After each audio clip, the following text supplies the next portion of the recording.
All I ask for is the same opportunity any other person gets. I live in a democracy. There's justice for all, not for some.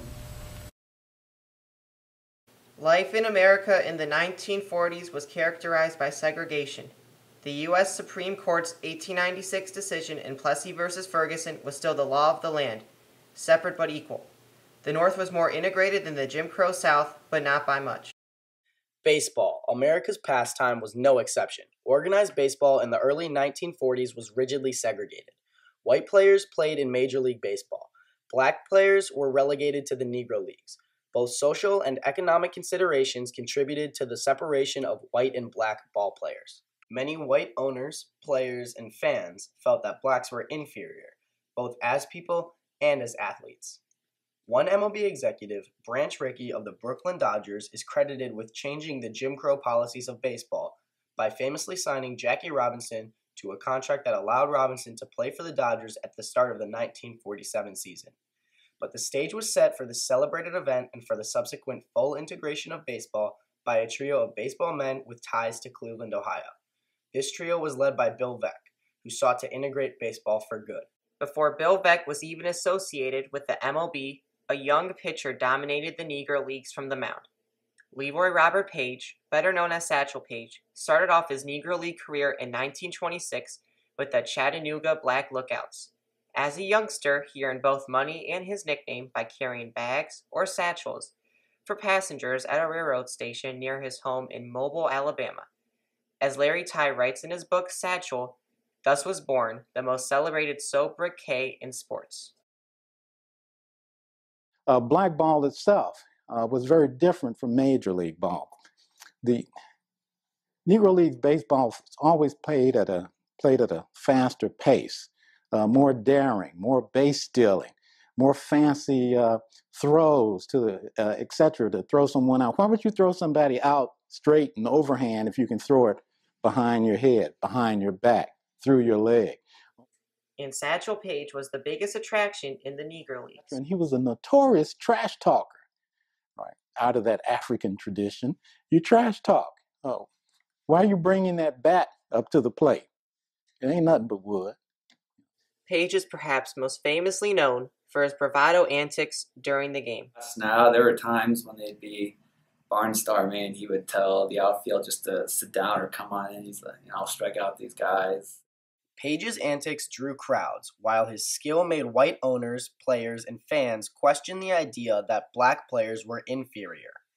In his storied Negro Leagues career, Page pitched close to 1,300 innings and had 1,170 strikeouts, while giving up only about 1,000 hits. His talent was so obvious that, as Donald Spivey put it in his book, Page became the poster child for the wrongs of segregation and color restrictions in America's favorite pastime. The Communist Party and trade unionists mentioned Page so often in their broadsides arguing against discrimination that the FBI conducted surveillance on Page for a decade. Page attracted attention wherever he pitched, and that attention helped chip away at baseball's color barrier. That he was the guy who brought to the attention of cynical white reporters and a racist white-dominated country, he brought to their attention the segregated world of Negro baseball in a way that eventually led to that world being integrated. Larry Doby had a much shorter career in the Negro Leagues. Doby played for the Newark Eagles from 1942 through the middle of 1947.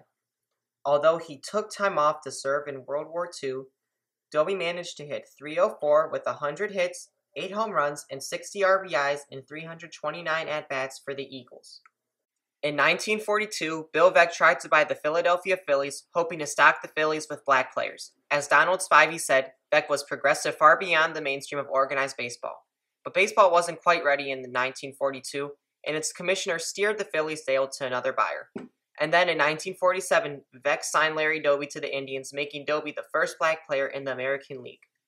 Larry Doby doesn't really get the credit he deserves for being the second guy.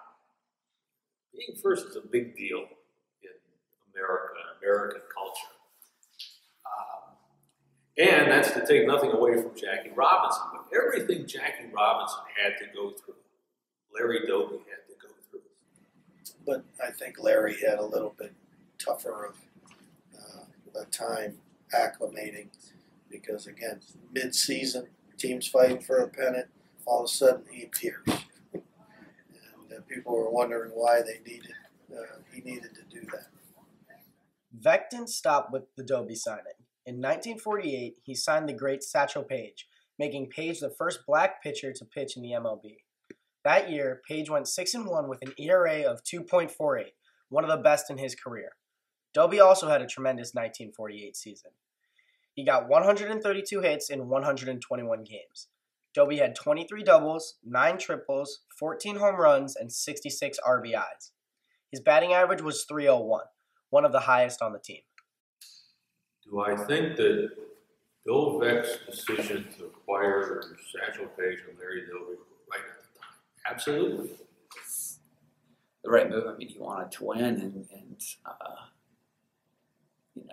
he signed the best guys available, and it just so happened that Larry Doby was available, and he was black, but didn't stop Veeck from signing him. But I would tell you also that both Branch Rickey and Bill Veeck, while they thought of this as a wonderful thing historically that needed to be done, they were still trying to win. With the help of Doby and Paige, the Indians made it to the World Series, where Doby became the first black player to hit a home run and Paige the first to pitch in a World Series.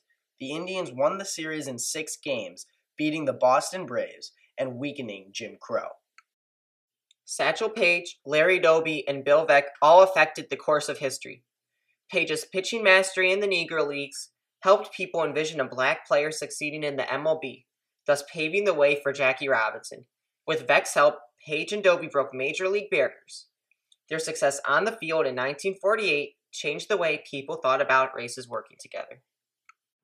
And things did not unravel because you had more than one man of color on your baseball team. That people could coexist and they could fight for a common goal, and that was to win a championship, which they did in 48. So all of a sudden people are like, oh, okay, this can work. Following the success of the 1948 Indians, the percentage of blacks in the MLB took off. According to the Society for American Baseball Research, there were no black players in the MLB in 1946. By 1956, baseball consisted of 10% blacks. By 1965, 20% blacks. And by 1986, 28% blacks. Today, Major League Baseball consists of 30% black players. The historical importance of these men is not limited to their impact on the game of baseball. It is much more than that, because baseball is much more than a game. It is America's pastime. Martin Luther King Jr. recognized the link between baseball and civil rights.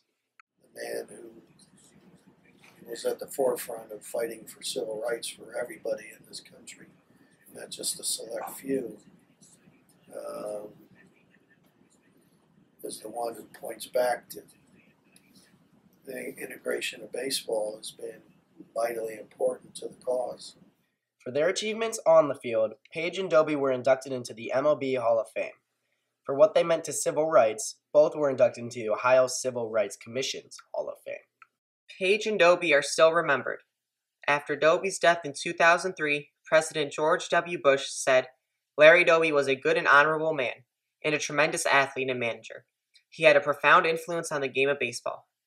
Doby's number 14 jersey was retired by the Indians in 1994, and a statue honoring him will be completed in 2015. Paige, too, continues to be honored. ESPN recently called Paige the most famous Negro League player. The Miami Marlins honored Paige by wearing their throwback jerseys from 1956 with a commemorative patch bearing Paige's number. What Paige and Doby did on and off the field, with Bill Veeck's help, for baseball, for integration, and for civil rights, will never be forgotten. It was historic.